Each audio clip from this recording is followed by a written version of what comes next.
This is episode number 520 of the Health and Fitness Podcast by InnerFight, brought to you in association with Smith Street Paleo. As always, please hop over to smithstreetpaleo.com, check out the meal plans, check out all the nice sweet treats that those guys make, and drop them an email hello@smithstreetpaleo.com to find out more.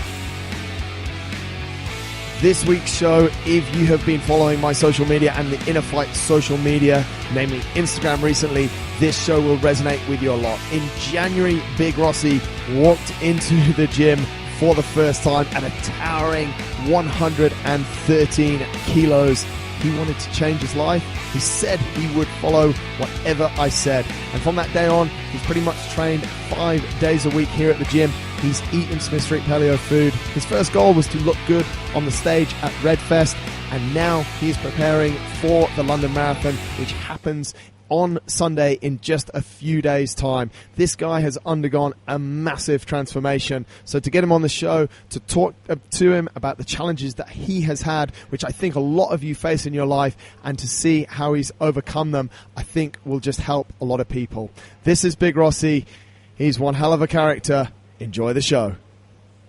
Welcome back to another edition of the show, folks. As I said there in the intro, this has been the journey of 2019. Not for me, but for the main man, Big Rossi. Rossi, welcome to the show, mate. Hello, thank you. Thanks for having me. This is great. Mate, you look so nervous. I know, it's like a role reversal for me, but I'm enjoying it so far. It's good. Mate, on the start of January, you walked in here, and I want to put a picture up. Actually, for those of you that are watching the video version, have a look now at that picture. That was you, mate, at the start of January the 18th, in fact. I remember the day when I walked in here. It was, I mean, mate, you said it just before we started recording. You've got some pretty nice chins going on there, mate. I have. Let's be honest about it. I couldn't believe it. Like, the transformation now, if you have a look, if you're watching. Okay, side angle. Yeah. The chins have dramatically reduced. Yeah, and it's all thanks to you, mate. No, not at all, mate. But tell us a little bit about, like, where were you at in Jan, mate? How did this whole thing come around? For those people that don't know your story, give us a rundown on how it all started. Well, I've always been, like, quite overweight, I'll be honest with you. My whole family have always, been the larger family. We love our food and stuff like that. And for years, I've been really wanting to get fit. And 2019 came, and I'd have, sore backs. I'd had herniated discs in my back, should I say. And I just decided that I needed a change. Yeah. And then a few sort of events were coming up, like festivals that we hosted with a radio station I work for, Virgin Radio. And I'd looked back at pictures previously, and I'd looked at them, and I was never happy with my appearance on the stage, So I thought, oh, there's one goal. Let's set a goal, lose a bit of weight, look good on stage. Yeah. And that was the start of it, really. Mate, when you say, like, you've always been big, and as a family you're big, how do you sort of define that? Because some people might be on that page as well, like, I'm big boned, or you're a tall guy, you're 191 centimeters. So tell us a little bit about that big and what it really meant. Like, big, I don't know. It's just, I'm just talking about, obviously, overweight. I am overweight. Right. I still am a little bit, and I've got a bit to go. But like, I've always been overweight. I've always loved my food, and I've always been the jokey, like, Big Rossi, he can eat loads. I eat loads, it's fine, you love your food and stuff like that. I never really managed my portion sizes. I never really made a healthy choice, and I never, ever, hardly ever stepped foot in a gym. So, I don't know, this change just came about, and I'm here right now. That's it. Mate, it's absolutely wild, and I think that's one of the biggest things as well, is that you've gone from, I mean, we'll talk about some of the eating challenges you did, but you've gone from not working out at all to going, screw it, January the 18th, I'm in. There must have come with that a little bit of fear, mate, a little bit of worry of the unknown. Did you experience something like that? Like, yeah, because, like, when you walk into a gym as a larger man, someone who never exercises, you're always afraid of coming in, But I walked into InnerFight, I felt at home, because I took it really slowly with my gym, like, routines with yourself. We took it step by step. I think maybe I managed 5 push-ups on the first day I came in here. Yeah. But we took it slowly, Yeah. So it didn't feel like it was too in my face. Yeah, it was weird, mate. I always sort of asked you, I said, do you feel sore? Are you tired? And every day you kept on coming back, no, I feel all right. And I'm like, is this guy lying to me? But I think maybe that approach is a little bit, it is obviously an approach we use and makes it a bit easier. But in that first week, mate, like, you had to change so many things at once, and you were like, no, I want to go all in, I want to do the food as well, and we gave you Smith Street Paleo. What was it like in that first week, mate, all this change at once? It was tough, and we've made a few mistakes along the road, haven't we? Let's be honest. Yeah. There's a thing called brunch here in Dubai that I like to do every week, so I've done that a few times. But the change, I don't know. It's hard because I was so all into it. I was just ready for a change. As I said, I had a back problem. I suffered so much with anxiety. Heart pain. It was weird.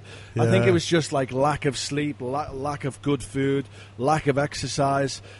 Having kids as well. I love you kids, but it is hard work. Yeah. It all just came at once, and I needed to change my life. I needed to try something new. So the food was easy, because what you guys did with Smith Street Paleo, which I really enjoy, is you gave me my breakfast and my lunch, but you kept the family atmosphere that we have at home. Yeah. And I kept my evening meal with the family. Yeah. So that was like a nice thing for me to do. So the change in food, I didn't really notice that much. It was quite easy because it was getting delivered to me. I knew that I had in that bag, that's my food for the day. Yeah. I didn't stray away from it, apart from when I had a day off on the weekend. Or 3 days off on those staycations. The price tag, mate, of being rich and famous, or just famous in your case. But mate, let's talk a little bit about that, because your job is very demanding, mate. You brushed over it. You work for Virgin Radio. You're really the main man of the Virgin Radio breakfast show. There's a couple of other people with you, but you're the anchor, mate. We're even talking before we started recording. You're going back tonight, 10 o'clock at night. You're recording shows. Yeah. Yesterday you're out doing stuff just for the good of Virgin Radio. Like, you really are the man there. Like, it's hard. You start in the morning. Talk to us about your daily routine, mate, and how you manage all these things. Okay, so I wake up every morning at 4 a.m. and Chris is going to hate that, by the way. Chris Fade Show, it's called. Sorry. Should have done my notes properly. No, you should have, mate. Prepare to fail to prepare. Exactly. No, so we wake up at 4 a.m. We get to the radio station at 5. I stay there till 1, till 2 o'clock. Most days doing work, preparing for the next week, preparing for the next day. And then a lot of the time we have events in the evening as well. So, like, we'll have to attend events or do interviews throughout the day. Throw into that the gym as well. And it becomes quite a long day. You go back and see the kids, put the kids to bed. So it's a long day, including work. Do you think your job's different to a lot of people, mate? It can be easier sometimes. Yeah. But I wouldn't say it's, I'm sure it's a lot harder to shovel tarmac, which I've done, by the way, back in the course, day. Yeah. Like proper labour. Yeah. I'm sure that's a hard But job. I mean, the reason why I ask that, mate, is because a lot of people will say, oh, I've got a demanding job, I've got kids, like all the things that you've spoken about, they're just factors of life, aren't they? And they're just, a lot of the time we can use them as excuses not to work out, but you kind of you didn't put them to one side, because you're still spending time working hard and with your kids, but you've managed to fit in. I mean, you're here every day, mate. I wish you'd take a day off sometimes, but you're here absolutely every day, mate. Yeah. And to be honest, when we first started, I think I said to you, like, come in 3 times a week. And you're like, no, I want to come every day. I was like, yeah, I know you want to come every day, but we've got to make it. But you've done it, mate. You've properly nailed it. So how have you felt? Like, do you think something has had to give in your life, or what? How have you fit this extra hour in? Well, you have to prioritise yourself, unfortunately. You may have the kids, you may have the job, but you have to prioritise your health, I find. And I've been doing that. And it's only like, I'm only coming here for an hour a day. If that, you know what I mean? It's not much out of your day. 24 hours in a day, 1 hour is not much. And it's not only is it good to, do some physical exercise, it really resets your mind as well, because you get rid of a lot of stress. I feel so much better in myself. I look better, I'll be honest, you know. Like, yeah, you mate.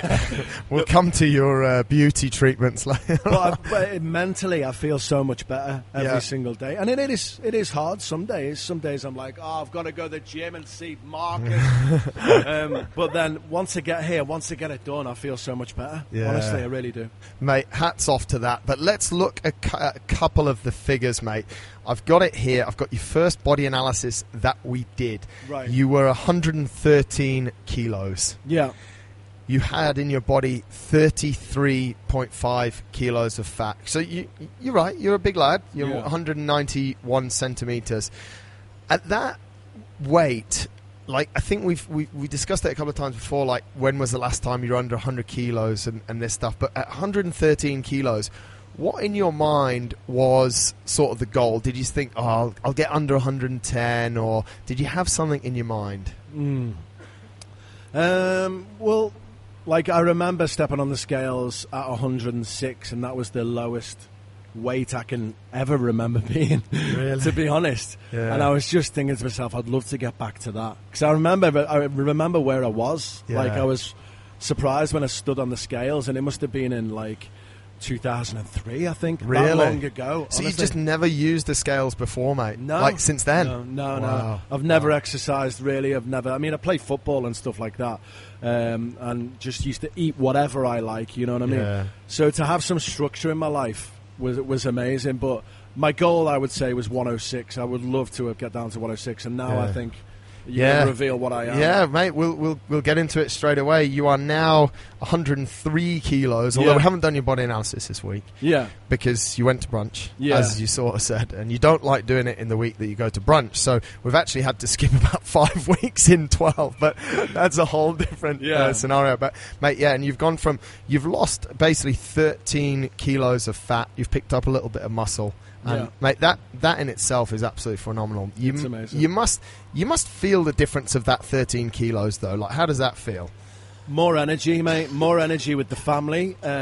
More energy in life. Better mental state in life. Like, sometimes I was like, with the lack of sleep, no exercise, rubbish food, I'd be honest with you. Sometimes I'd feel quite depressed and be like, oh, what is going on? Really? I just feel mentally better. I feel physically better. Yeah. My fitness levels are just unbelievable. I mean, I don't know if you know. Well, I know you know, but the London Marathon is a goal that I'm doing as well. Yeah. We'll come on to that one because that one's huge as well, mate. Yeah. Obviously, I'm not going to run the whole thing because I've never done one in my life. But. Crawling could be an option. But, mate, you said something to me the other week when we were doing burpees, which is not everyone's favourite exercise, and I don't really see it becoming your favourite exercise at any time soon. Yeah. Like, I remember the first time I gave you burpees and we gave you the modified version, just feet down and back. And then it was quite a big day for me, mate, to actually make you do a burpee, like, in the right way, because I didn't want to, like, I knew you had some back problems before and I didn't want to hurt you. But now you do full burpees, and you even said it, you said, I just feel so much lighter. Yeah, like when you jump up from that push-up position, I literally can't understand. I can't fathom how high my legs can get. Like, it feels so much easier just getting onto my feet. You know what I mean? It's a crazy thing, and that's obviously because there's 13 kilos of fat that have just gone. That have gone. You know? Yeah, incredible, mate. Let's talk a little bit about how it started, because I think you said it. There was a goal there. It was for Redfest DXB. Yeah. Tell us a little bit about how the whole weight loss journey, apart from just wanting to feel better and lose the weight, how did that whole thing come around? Like the event Redfest DXB. So like obviously, as I said earlier on, I was looking back at photos and I was like never happy with myself. I'd always try and do something new every year to try and look better. Like I'd dye my beard, you know, like to all my hair one colour, nice dark brown. One year I thought, I want to look like Justin Bieber and dye my hair silver. My God. It looked ridiculous. I looked like an abominable snowman. You don't have any hair. I know. But I just never felt happy when I was on that stage. Like, working like with all the other people, like they're all like, you know, young and fit and, you know, athletic, and then there's me, who is, I think, probably at that point like 121 kilos maybe. Is that, sorry, we didn't get to that, mate. Is that, what's your top out? What's your best weight on the top level? I would say worst. No, I think 124 kilos I remember being at one point. Wow. Yeah, that's a lot. And like you don't really realize until you lose the weight how unhealthy you are. You know what I mean? When you look back at yourself, it's unbelievable. Like I've just felt tired all the time, 124 kilos. But I'd look back at photos on RedFest DXB and just be like, oh, I look horrible. Like talking to all these celebrities and just being overweight, feeling tired. I thought it has to change. And RedFest DXB was that goal. The crazy Russian boss, who was a big fan of you because you did your 30 marathons in 30 days. Yeah. He was like, why don't you get Marcus to train you? And I was like, all right, let's give it a try. It's 4 weeks away. Yeah. Let's try and get fit. Let's try and lose a bit of weight for RedFest DXB. And I think the goal was 10 kilos in a month. Something ridiculous, mate. And I was like, oops. But we did so well. We lost 10 kilos in literally in a month. Yeah. And I felt so much better. And then I just thought, I just want to keep going. Yeah. Now, mate, a lot, like you said there, like what the first port of call or the first milestone was RedFest DXB. You were going to be on the stage. You wanted to be confident. A lot of people have supported your journey along the way, mate. What was it like when people saw you on that stage? I know you were in various effects of fancy dress that night. A little bit like what is it, Goose from Top Gun or something like that. White T-shirt, blue jeans. But what was it like, mate, to go out on that stage, and how were you received by the people? Everyone was going crazy, honestly. They were like, because we spoke about it on the radio, like the RedFest reveal on the stage, like the new Rossi. And I think I put on a T-shirt that was too small for me and it fitted. And I was just like, this is the best feeling ever. Like I'm currently going through loads of clothes that I haven't worn for years since I was that 106 kilos, you know. And I'm like, I'm putting them on again, and it feels fantastic. It just feels great to have lost all that weight. Mate, you are obviously, as I said, you're the backbone of the Virgin Radio Breakfast Show. You're the man that holds it together. So you've got an incredible public following here. Millions of people hear you every morning, hear your words of wisdom on the way to work or the way to school. Talk to us a little bit about the support that you've received in this journey. Amazing. The support I've received, not only in this gym, InnerFight, it's unbelievable, because they're all down on the reception there, and they're following my process, and they're like, don't go out to brunch this week. Or when you're on the floor struggling to do that burpee, everyone's like, come on guys. The support I felt in the gym not only was amazing, but on social media, my Instagram page, getting messages from people who are supporting you in your weight loss journey, but also being inspired as well. My insights, I don't know if you follow Instagram and stuff like that, but my interaction on my page, if you will, has gone up, I'd say, by 70%. Wow. People are really involved in it. They're sending me lovely messages on my Insta stories and stuff like that. And I'm inspiring people, which is amazing, because I'm just a regular bloke who has kids, who has a job, who loves his food. Yeah. And I've lost 13 kilos in just 2 months. So it's amazing. Yeah, it is, mate. It's phenomenal. And I mean, I even get messages of support, and I just tell people to relax because you think you're a rock star and all this stuff. But that's something different. So, mate, just going through that timeline. So you hit RedFest, and you kind of hit the goal. I mean, it was. I think Chris had initially put out 12 kilos or something in 5 weeks, and that. But I think we got to about 8 or 9 in the first 5 weeks. When you'd hit that and you'd been out on the stage and it had happened, were you like, okay, I've made it, I've arrived? You said there, I felt like I wanted to keep going. What was that like, mate? How do you get more motivation when you've hit that first milestone? Well, obviously seeing the results is a big motivation. Having the people telling you that you look amazing is also a great motivation. Looking back on photos with interviews that you've just done with Little Mix, with Liam Payne, and looking at yourself thinking, I actually look really good. I feel great, and I look so much better. But also having those goals as well, a new goal every time. I was signing up to do things like the Burj Al Arab swim. I'm like, why are you doing that? But I was in this zone. I was it was exciting me. It was the weirdest thing ever, because I've never been athletic, but it's like having a new challenge or a new goal, like the London Marathon, which I'm doing with New Balance and stuff like that. Yeah. Like having that goal is a big thing for me as well. And that's what it was, mate. It's a nice segue you've put there. During that first month, Crazy Russian Boss gets you in another bit of hot water by sorting out something with New Balance and signing you both up for the London Marathon. Now, I remember the first meeting we had with New Balance, and your face is just going like up and down, not knowing what to really think. It's a marathon. I've only just started my fitness journey. But once Redfest finished, the London Marathon's next. Talk to us a little bit about your initial thoughts on the London Marathon and then where you're at today with it. Okay, so I don't know. I was going to say I never ever thought I'd be able to do a marathon. I still don't think I'll be able to do it. No, I'm going to just try and finish it. That's the goal for me. Yeah. You know, the longest I ever run was literally like a kilometre or something like that. To the pub. Yeah, to the pub. Or from the pub home, probably, so Liz didn't beat you. Probably from the pub, right, on the way home, yeah. But like a kilometre was probably the most I've ever run. Yeah. We started off running around here, and you remember, like, I couldn't even do 400 metres. Couldn't do 400 metres, you're right, yeah. Without stopping halfway round. Like, he'd send me round, and then I'd stop around the corner there and just to get my breath back, and then I'd keep going. And I only admitted to him the other day that I used to stop, and he was like, I know you did. Thing is, though, mate, you took literally about 8 minutes to do 400 metres, which most people can walk faster than that. I knew you were stopping, but, you know, we try and keep each other honest. Exactly, and, like, it's the motivation instead of, like, putting you down. He knows that I'm stopping, but he keeps me going. But so we moved on from, like, 400 metres to working on the treadmills, doing stuff like that, and then we worked up to like 3 kilometers, and then I did a 10k, and like now we're doing interval training on the treadmills again. So it's just going up and up and up.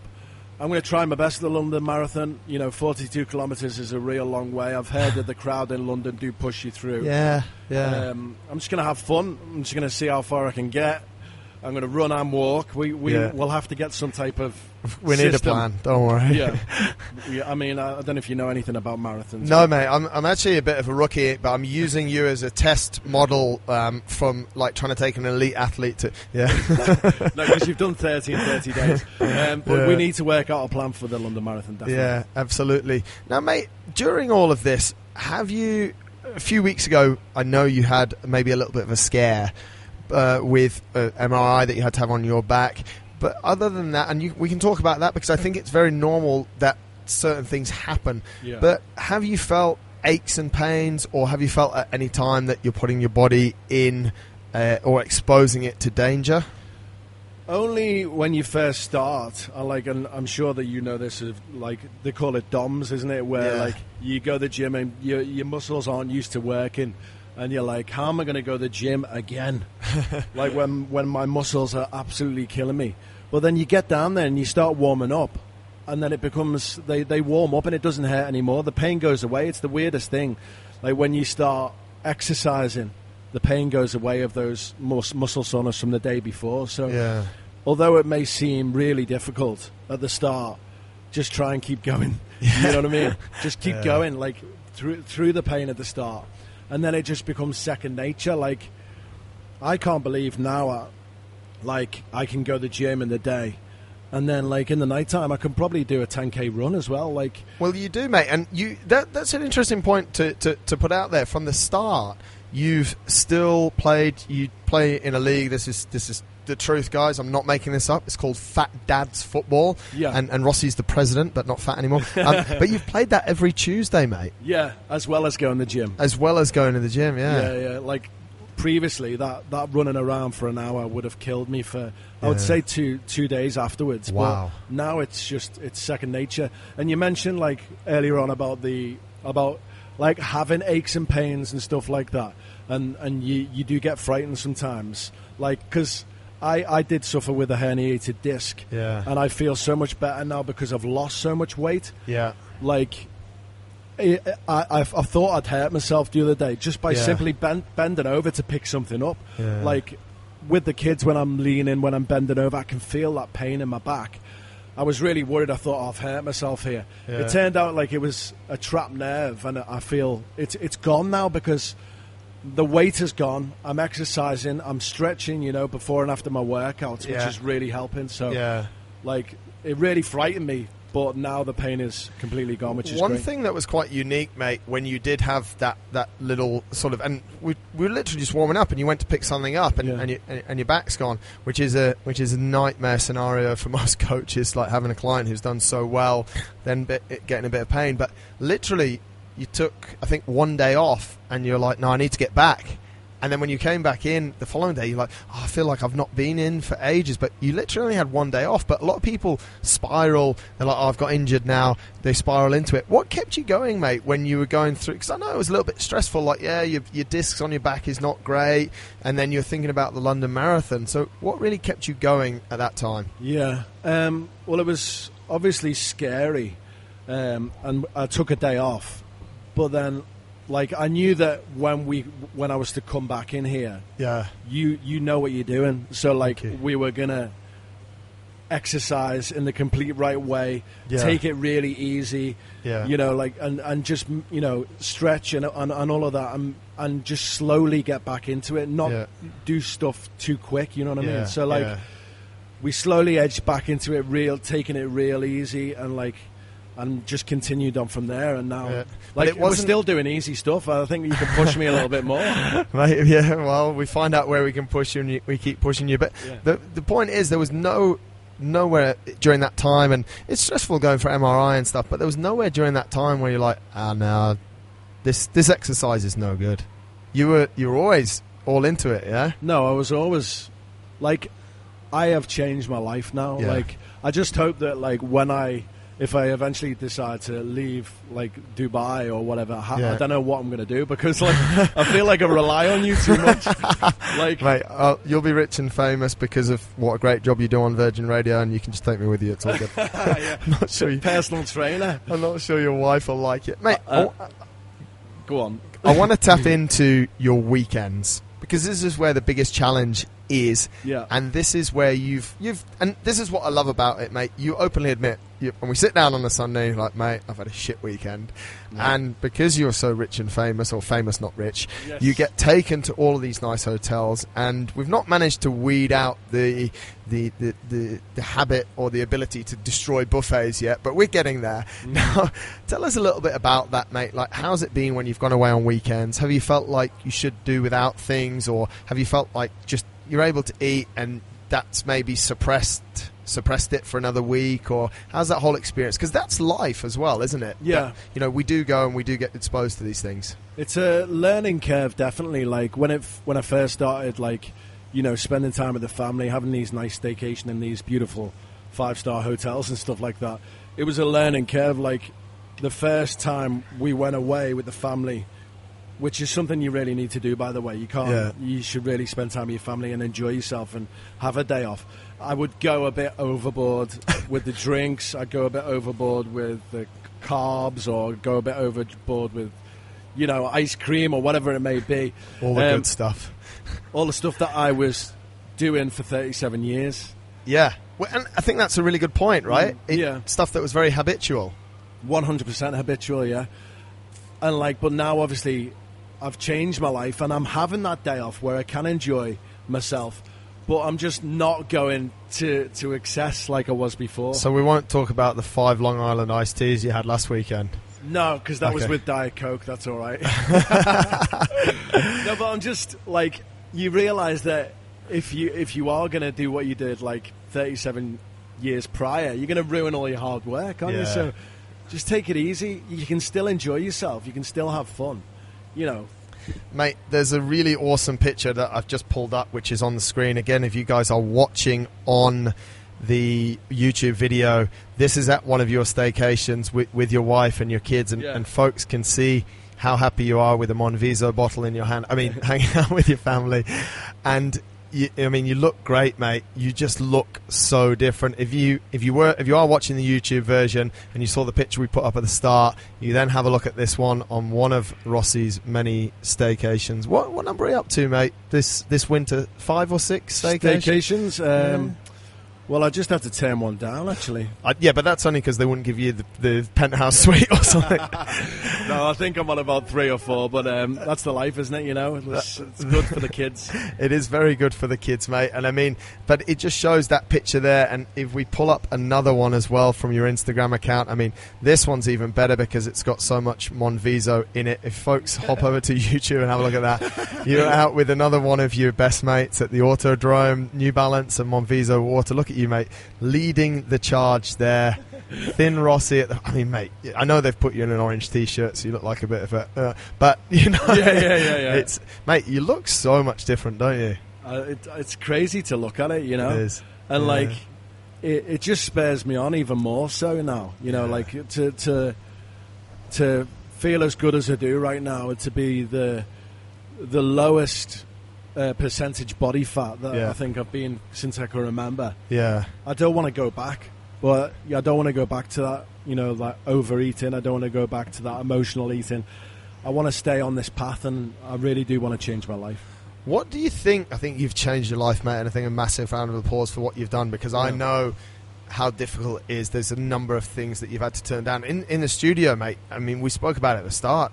People are constantly sending you cakes, donuts, all of that stuff, and you've just said no the whole time. Yeah, I have. Phenomenal. Mate, you are now, talking of percentages, you're 20% body fat, which is really, in male terms, okay, we want you to be 15, and the goal is that we get you to 15, but I mean, mate, it's huge. That probably is the lowest you've been for since when? Percentage. Well, I mean, I've never really concentrated on percentage body fat markers before. Yeah, true. That's true. But like, all I can think of is kilos. You know what I mean? And just since that, I think it was as early as 2003, 4, something like that. Yeah. I remember being that 106 kilos, and I was doing ski seasons.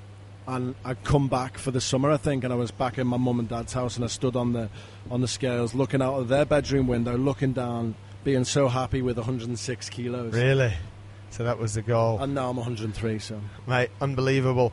You will be running the London Marathon.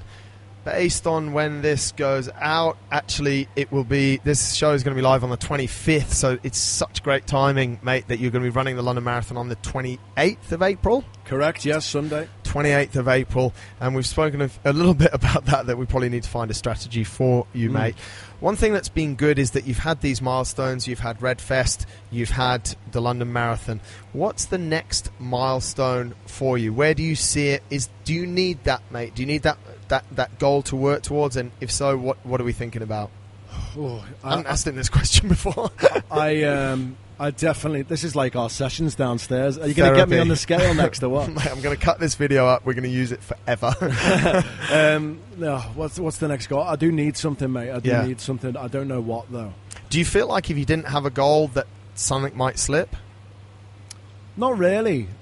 Not really, no, because I enjoy coming here. I enjoy coming to the gym. I enjoy our silly sessions where we have a laugh and stuff like that. It would be good to have a goal. I'm not sure what, though, but just more like healthy weight loss. Yeah. A low body fat percentage is one for me. Yeah. Just feeling good about myself, maintaining it, I would say.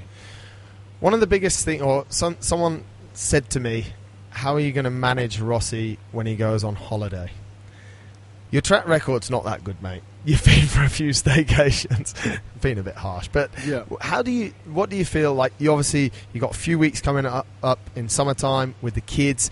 Have you already started to think about how you'll stay good, or how you'll manage your training and your health in those times? Because that's when it's a massive challenge for people. Like, do a lot of people in the same boat as me, like they go on holiday and they just completely let themselves go? Mate, generally people will go on holiday and they'll completely let themselves go, and they'll come back 5 or 6 kilos heavier. If you did that right now, you've just undone half of the awesome work that you've done. Can people gain 5 kilos in like 3 or 4 weeks? Easy. Mate, easy. Yeah. Really? Yeah, it happens a lot. Yeah.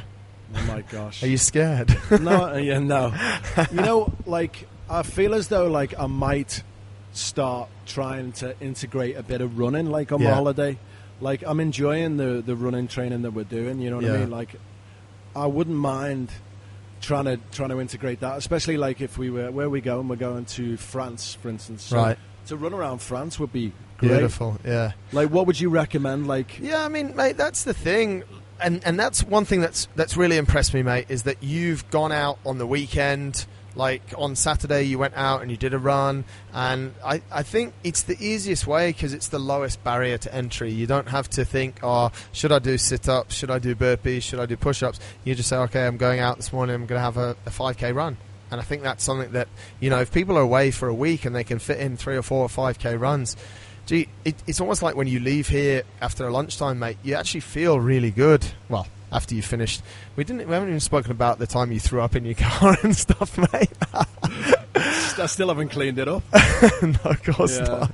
But yeah, so if you set this goal and you say, okay, I'm in such and such place for 10 days, I'm going to run 4 times and I'm going to do 5K, it makes you feel a lot better, mate. So maybe something like that. Would that be a bit alien, like going on your holidays and in 10 days doing 4 runs? Yeah, I remember like when I was younger, my uncle was a big runner like yourself, like, and he said to me when I was about 14, do you want to come out for a run? We were in Lanzarote, and I was thinking to myself, we're on holiday, what are you going for a run for? Yeah. But now that's me, you know, competing in the London Marathon, thinking about that thing, you know, I think kids play a big part of it for me as well. Like, you want to be healthy for them. Yeah. You know, so like being healthy, having more energy and stuff like that is something that I'm pushing towards. But yeah, to do a run on holiday, I'd enjoy that. I think when I'm running through Disneyland Paris, though, Mickey Mouse going past me, it's going to look a bit weird.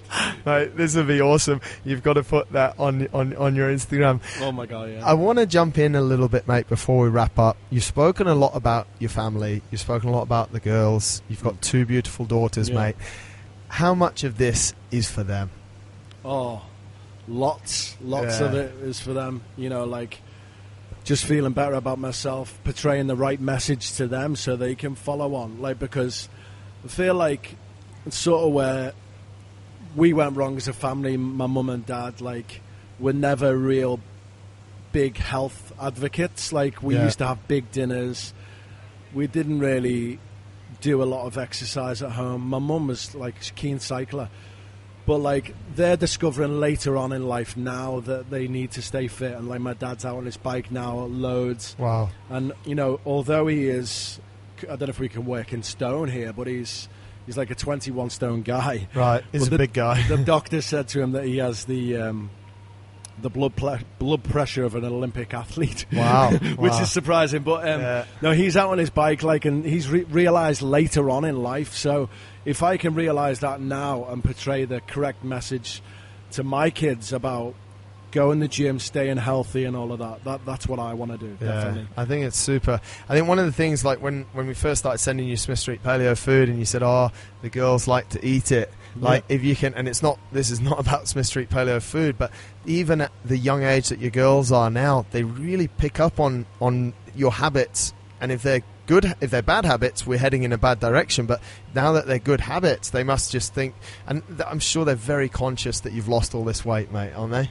I don't know if they notice, really. I mean, I'm sure do you reckon they do? Yeah, I reckon, mate. Because, like, we've got, like, pictures outside when we finish bath time and stuff like that. There's a picture of me when Isla was born, like a big bloke, you know, holding this little baby. Yeah. And I'm like, who's that? Isla, and she's like, I don't think she can work out who it is because it's that drastic change, you know what I mean? But I'm sure they do realise, and as long as, you know, I'm portraying that message to them about health and fitness, that's something I really want to do. And, like, I'm always saying to them, Daddy's going to the gym, and stuff like that. So they're well aware of it, I think.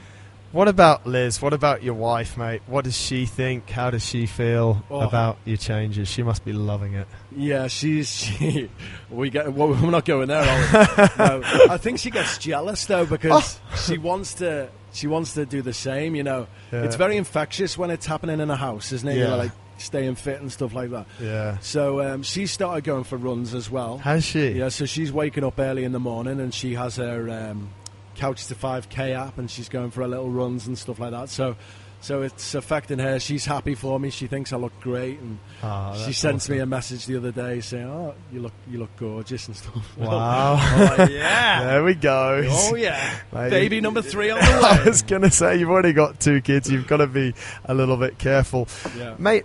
Obviously, I think a lot of the time, and you can speak as openly or as closely as this as you want. When you are in the spotlight, in the public spotlight a lot, which you are, people tend to sometimes create a public persona and their own persona, so they're living 2 lives. Through your Instagram, mate, you're super genuine, and you know we see a lot with your family, and you're just upfront about everything you do. Do you think is that why people have got on your journey a little bit more, because you're just so honest and so open and so black and white, and that's why you've got all this support? Yeah, I think so. Like I've had a few messages from people saying that it's like honest. Gym routines, that's how you should be. Like, don't lie when you go on the running machine. Like, say you've done 10K. Like, what? You're only lying to yourself. Yeah. So, like, just be honest and, like, say, like, I'll say this to you sometimes. I'm like, I don't want to go and see Marcus. I can't be bothered. Like this today, I was up late last night, but I'm here. I'm going to do it. And then it's just an hour of my day. And once I've done it, I'm going to feel so much better. But, like, be honest with people. Don't, like, lie and say you did 10K on the running machine when you didn't. When you clearly didn't. You're cheating yourself. So just be honest. And, like, people will really relate to that, and let people know about your flaws. Let people know when you had 5 Long Island iced teas.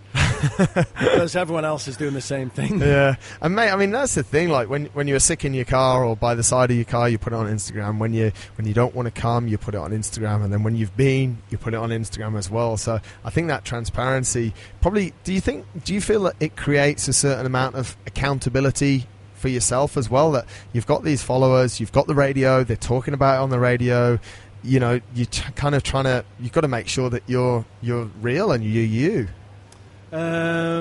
What do you mean, like real as in honest, or real about going to the gym and like about everything, having mate, to follow through with it? You've created that accountability, haven't you? Yes. That's a big word I don't understand. No, I don't know what it is. Like I actually do agree with you there, because now I have to keep it going. I have to basically keep going now. Well, imagine tomorrow you stopped. I think about that all the time, and like, because I'm preaching so much about changing my life that I have to keep it going now. Mate, to wrap this up, a lot of this started with the young gentleman that works for you at the radio. I think he's Australian Lebanese guy with the funny ponytail. I think his name's Chris. It's a man bun. You should know, mate. It's a man bun. A lot of this started with Chris. Obviously, guys, it's the Chris Fade show, and Rossi makes it good, but it's under his name. It started with him sort of laying down a challenge, and I know some of the show is for the show, make it interesting. It's a good story for people. Yeah.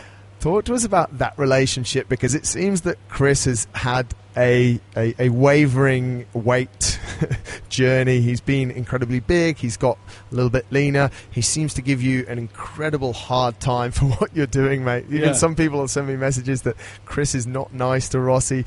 Talk to us a little bit about how that pans out and how the motivation goes, because you're obviously good mates. You've done the show for a long time. He says he's doing it to wind me up and motivate me. I'm not sure. Sometimes I think he might be getting a little bit jealous of my transformation.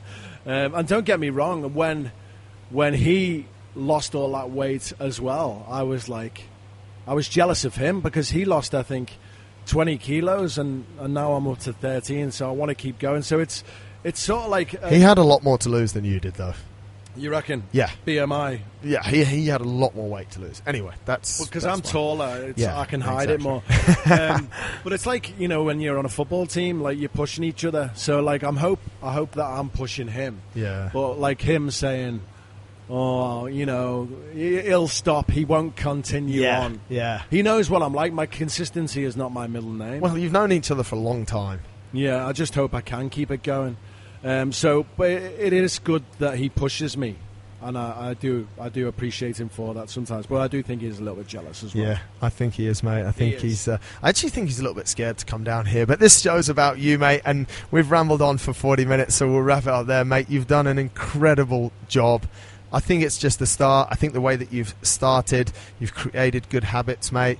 I am looking for something for you after the London Marathon, because I think that's important, mate. I think it's important for you. I think it's important for everyone to have those goals. But we're excited, mate. This show goes out on the 25th of April. Yeah. Everyone will be watching you on the 28th of April in London. The best place to connect with you is over on your Instagram, Big Rossi Radio. Yeah. Any thoughts on changing it to Lean Rossi Radio?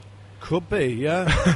Or will you always be Big Rossi? Well, I'm 191 centimetres tall, aren't I? So I can still get away with that. I'll never forget the first time that you sent me a message. I was like, who is this guy, Big Rossi? What does he want when I was doing my marathons? Who calls themselves Big Rossi? I thought this guy's just a big dick. And then actually turns out he's a super nice guy. Mate, you're a legend, mate. You've done something incredible for yourself and for your family. Congratulations from us. Why are you like, I love the way that you push it on me saying you've done something. I wouldn't have been able to do it without you, mate. So thank you. Like, honestly, like the family atmosphere that I felt when I walked into InnerFight gym, and you know, your wife as well, Holly, who does Smith Street Paleo. It's just been amazing. Like, all the staff here are fantastic, and I wouldn't be able to do it without you. So appreciate it, bang, mate. There we go. That has been Big Rossi. Keep following his journey, folks. As we were saying there, he documents it all. Big Rossi Radio over on Instagram. Follow him on Sunday the 28th for the London Marathon. He's going to need all the support. Send him direct messages. Mate, you'll put some of that on your Instagram, won't you? I will indeed, yeah. And if I die, it's been emotional. That's a great way to end. That was Big Rossi, folks. Thanks a lot for listening.